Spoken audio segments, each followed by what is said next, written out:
Let us start with reading number 45, Derivative Markets and Instruments. Concept number 1, Meaning of Derivatives.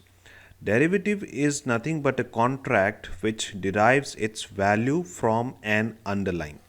Okay, so what kind of contract? It is a contract, it is an agreement to buy or sell an underlying asset at a specified price, which is also called the strike price or the contract price, someday in the future, which is the expiration date.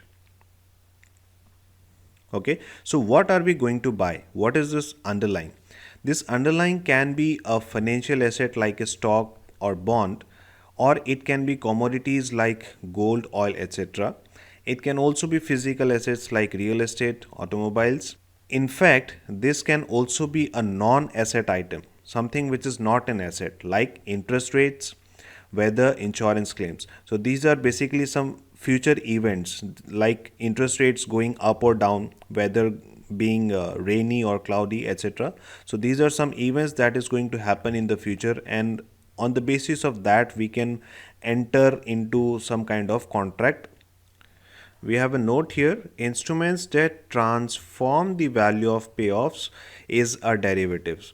So the keyword is transform. Instruments that merely pass on the payoffs are not derivatives. For instance, mutual fund units. Mutual funds pass on the benefits of investments as it is to its units holders. There is no transformation of value, and hence mutual fund units or ETF units are not derivatives.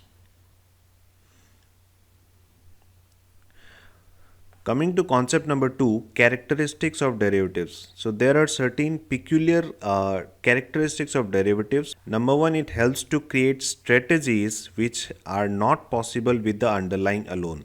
For instance, short selling. Although you can short sell stocks or bonds, but you cannot short sell real estate or commodities. But this is now possible with the help of derivatives. In case you do not know the meaning of short selling means that first you sell and then you buy. So this is not possible in case of a real estate, right? You cannot sell a house that you do not possess. But now with the help of derivatives, this has been made possible.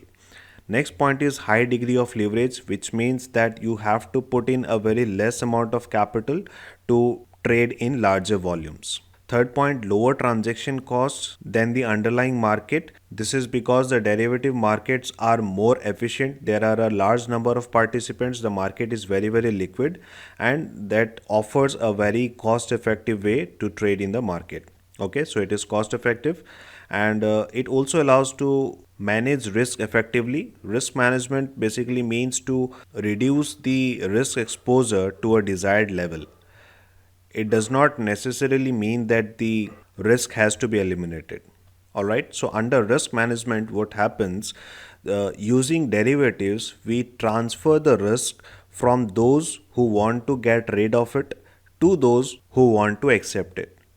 That means the hedgers who do not like risk, they can transfer risk to the speculators who are risk loving people, right?